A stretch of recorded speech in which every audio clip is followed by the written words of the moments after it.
पार्टियों के जो राष्ट्रीय अध्यक्ष हैं वो जाने, और जो जिस पार्टी से टूट करके दूसरी पार्टी में जा रहे हैं वो उनके अध्यक्ष जाने भाई किस कमी के कारण आज उनको छोड़ करके वो दूसरी पार्टी में जा रहे हैं। उनमें कोई ना कोई कमी तो रही होगी। इसलिए मैं तो यही कहना चाहता हूँ उन पार्टियों के राष्ट्रीय अध्यक्ष हैं उनको अपनी पार्टी पर ध्यान रखना चाहिए।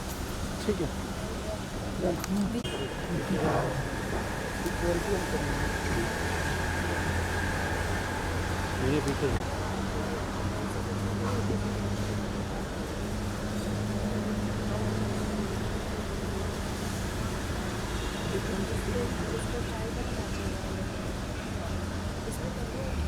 चलो हो गया सर खत्म भी होगा। चल बंद कर। जीवन जी आगे आ जाइए। जीवन जाके भाई पीछे बैठे हैं तो बड़े लाइट नहीं दे रही।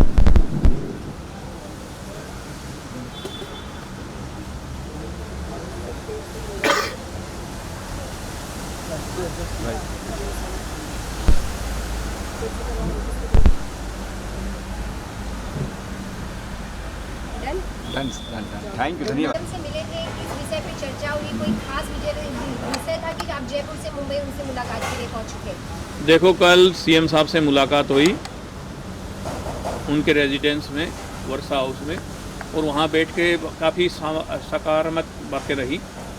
उसमें समाज के मुद्दे थे, जैसे माँ पद्मावती के टाइम मुकदमे लगे थे, सरकार ने घोषणा कर दी मुकदमे हम वापस ले लेंगे, पर अब तक वापस नहीं हुए, उसको लेकर के भी चर्चा हुई।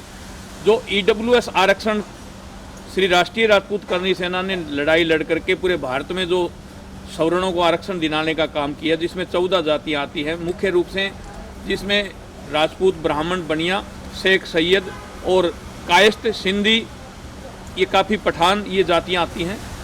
तो उनके लिए हमने आरक्षण की लड़ाई लड़ी थी। उसमें EWS के रूप में 10% आरक्षण केंद्र सरकार ने हमें दिया। तो हम चाहते हैं वो महाराष्ट्र के अंदर भी राजस्थान की तर्ज के ऊपर उसका सरलीकरण हो, उसमें ज़मीन, मकान, प्लाट की जो शर्त लगाई हुई है वो हटाई जाए, और उसका सरलीकरण करके सिर्फ क्रिमिनल एरिया में क्राइटेरिया 8 लाख रुपए आय जो रखी गई है राजस्थान सरकार में, और में उसी तरह क्राइटेरिया 8 लाख रुपए से नीचे आय वाले सवर्ण आर्थिक पिछड़े होंगे उनको आरक्षण का लाभ दिया जाए। ऐसी काफ़ी मांगों को लेकर के हम उनसे मिले हैं। आने वाले BMC चुनाव के लिए भी हमने टिकटों की मांग की है समाज के लिए और के लिए, और जो 5 स्टेट में आगे आने वाले चुनाव हो रहे हैं उनको लेकर के भी काफ़ी विषयों पर चर्चा हुई है। तो CM साहब के साथ काफ़ी सकारात्मक बातें हुई, और हमने ये तय किया उनसे मिल करके, हमारे जो कोर कमेटी के सदस्य हैं उनसे भी 1-2 से बात की, और भाई हम जल्द ही कोर कमेटी के अंदर जो हम बातें हुई हैं वो रखेंगे, और बात रखने के बाद जो भी कोर कमेटी हमारी डिसीजन लेगी उसके ऊपर हम आगे बढ़ेंगे। क्या मुंबई महानगर पालिका का चुनाव के लिए आप लोग तैयारी कर रहे हैं? तैयारी तो काफ़ी दिनों से है, आज से कोई तैयारी नहीं कर रहे, पहले काफ़ी दिनों से ही तैयारी चल रही है। महाराष्ट्र के हर जिले के अंदर राष्ट्रीय राजपूत करनी सेना की टीम है पहले से ही, और हमने यहाँ के प्रमुख बना रखे हैं। जैसे वार्ड का प्रमुख होता है वो अलग है, गांव का प्रमुख होता है वो अलग है, ऐसे हमने अलग अलग प्रमुख नियुक्त कर रखे हैं, और उसके अंदर हम ये चाहते हैं BMC चुनाव में मिलजुल करके चुनाव लड़ा जाए, और उसमें हमारे राष्ट्रीय राजपूत करनी सेना की भी भूमिका हो। सर आपने कहा मिलजुल कर लड़ेंगे, तो किसके साथ मिलजुल कर लड़ेंगे? कितने भाई कल मुलाकात शिंदे साहब से हुई है शिवसेना से, तो अभी तो उनसे ही बातचीत चल रही है, तो उनको हमने ये ऑफर रखा है। इसमें राष्ट्रीय राजपूत करनी सेना भी इन्वॉल्व होना चाहती है।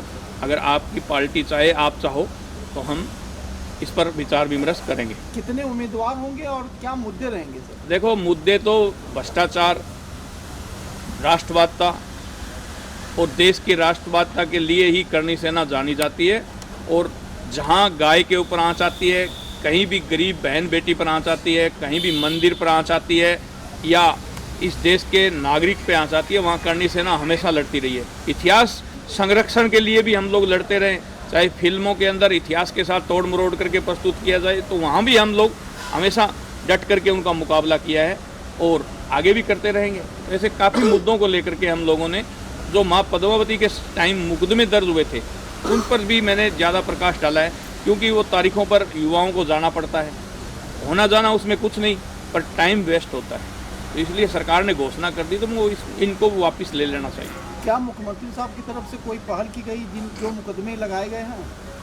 मुख्यमंत्री जी के हिसाब से भी पहल की गई, और पहले जो गृह मंत्री थे अनिल देशमुख, उन्होंने भी घोषणा की थी, फडणवीस साहब ने भी घोषणा की थी कि जो युवाओं पर मुकदमे लगे हुए हैं वो हम वापस लेंगे। देश में एक नया मामला चल रहा है, सीमा हैदर को लेकर लगातार ये कहा जा रहा है कि वह पाकिस्तानी जासूस हो सकती है। इस पर आप लोगों ने कोई विचार विमर्श किया, क्योंकि आप इस तरह के मुद्दे लगातार उठाते रहे हैं? देखो, मेरा तो ये कहना है, ये भारत की सरकारी एजेंसियां हैं, उनका फेलियर है। सीमा का ये मुद्दा नहीं कि वो यहाँ किसी से प्यार करती थी, वो आ गई, वो भारत की सीमा क्रॉस करके भारत में कैसे आ गई। सबसे बड़ी बात तो ये है, भारत की खुफिया तंत्र और भारत की जो एजेंसियां हैं उनको सोचना चाहिए, और सोचने पे विवश होना चाहिए कि ये एक महिला होते हुए आ गई, तो वहाँ तो कोई भी आ सकता है, टेररिस्ट कैसे भी आ सकते हैं पाकिस्तान से, आतंकवादी दूसरे रास्ते से दूसरे देश के होते हुए, जैसे नेपाल होकर के आगे। तो ये सरकारी एजेंसियों को सोचना चाहिए।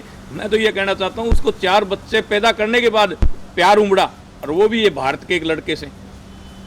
क्या 4 बच्चे वैसे हंसते खेलते ही पैदा कर लिए कि उसने प्यार में नहीं हुए क्या वो, या उसने शादी नहीं की थी? तो ऐसी महिला है वो, उसकी जांच एजेंसियों को जांच करनी चाहिए भी ये मामला ओरिजिनल है क्या।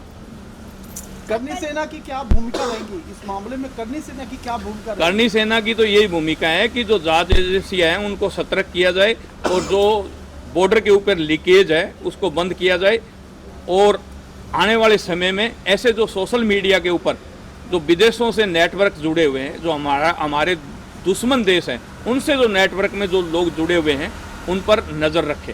सर, एक सीमा हैदर की जो बात है, उन्होंने एक काफ़ी वीडियो जमकर वायरल हो रहा है, उन्होंने कहा है कि ठाकुर भी कह सकते हो, ठकुराइन भी कह सकते हो, ये किस तरह से देखते हैं? देखो, मैं बताऊं भाई, ठाकुर का मतलब काफ़ी कन्वर्ट हुए हैं, जो भारत के अंदर क्याम खानी राजपूत हैं, वो राजपूतों से कन्वर्ट हुए राजपूत हैं, वो आज अपने आप को आज भी ठाकुर समझते हैं। तो उसकी कोई, अब वो कौन सी जाति से हैं, कौन से गोत्र से हैं, ये तो मैं नहीं बता सकता, पर ठाकुर बनने के लिए बलिदान, त्याग और राष्ट्रवादता कूट कूट के भरी हुई हो ना, वही ठाकुर कहलाता है। जब करनी सेना का नाम आता है तो खाली राजपूत उसमें होते हैं, तो चुनाव मैदान में खाली राजपूत कैंडिडेट ही उतारने की करनी? देखो, करनी सेना के अंदर हमारे भाईचारा कमेटी भी है। करनी सेना है वो राजपूतों की संस्था है, हम मानते हैं, पर उसके अंदर भाईचारा कमेटियां भी हैं। भाईचारा के अंदर सभी को हम साथ लेकर के चलते हैं।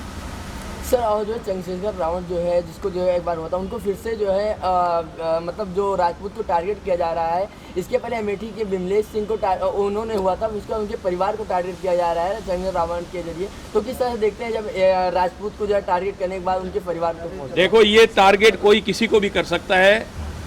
भारत के अंदर स्वतंत्र नागरिक है, वो किसी को कोई भी टारगेट कर सकता है, पर जो योगी जी की टीम है, योगी जी की जो पुलिस है, वो दूध का दूध और पानी का पानी कर देगी। तो उम्मीदवार की बात की जाए तो कहाँ से उम्मीदवार उतारे जाएंगे? अभी बीएमसी चुनाव में यहाँ से शुरुआत करेंगे, फिर आगे देखेंगे आगे कितना स्टेट में बढ़ता है, या पूरे महाराष्ट्र में बढ़ता है, या दूसरे स्टेटों में भी शिवसेना और करनी सेना मिल करके एक साथ रहेगी या नहीं रहेगी, वो आने वाले दिनों में आपके सामने बात रखेंगे। मुख्यमंत्री जी ने क्या कितना इंटरेस्ट जताया करनी सेना के साथ मिलकर? देखो, मुख्यमंत्री जी क्यों नहीं जताएंगे? मुख्यमंत्री जी तो आप चाहते हैं ये भारत है, ये विश्व गुरु बने, और करनी सेना भी यही चाहती है भी भारत है वो विश्व गुरु बने। तो विचार तो दोनों के मिलते ही हैं। सर, अब तो हाथ मिलाने की कमी है, बस विचार दोनों के मिल रहे हैं। तो इसके पहले आपने बीजेपी का साथ दिया था, आप शिंदे साहब के साथ दे क्या करें? तो बीजेपी कोई शिंदे साहब से अलग थोड़ी है। एनडीए का घटक दल ही तो शिंदे साहब हैं। सर, राजस्थान समाज यहाँ मुंबई में बड़ी संख्या में रहता है, तो आपकी कल क्या चर्चा है उनकी? देखो, राजस्थान समाज के बारे में भी मैंने सीएम साहब के सामने बात रखी कि यहाँ व्यापारियों को बहुत तंग किया जाता है पुलिस के द्वारा। पुलिस द्वारा क्या होता है, किसी भी एक को चोर बना करके ले आते हैं और कहते हैं भाई मैंने यहाँ 10 ग्राम 20 ग्राम चोरी का सोना बेचा था। वो चोरी का सोना बेचा हो या ना बेचा हो, पर वो मारवाड़ी को टारगेट किया जाता है। मारवाड़ी का मतलब गुजराती, यूपी से आए हुए, राजस्थान से आए हुए जो बाहर के यहाँ व्यापारी हैं, उनको टारगेट पुलिस द्वारा किया जाता है। तो मैं तो ये कहना चाहता हूँ कि दोनों जो भी चोर और व्यापारी है उन दोनों की लोकेशन मिलाई जाए, और सच्चाई और ओरिजिनलिटी हो वहीं पुलिस कार्रवाई करे। ये दवेशतापूर्वण ये कार्रवाई ना करे कि ये बाहर के व्यापारी है इसलिए इन पर कार्रवाई हो। तो मेरा तो यही कहना है, सीएम साहब के सामने भी मैंने ये बात रखी थी कि यहाँ बाहर के जो व्यापारी हैं उनको पुलिस द्वारा तंग किया जाता है, नाजायज़ तंग किया जाता है। तो उन्होंने कहा मैं इस पर प्रकाश डालूंगा और जांच करवाएंगे। जिस तरह से देखा जाए तो यहाँ पर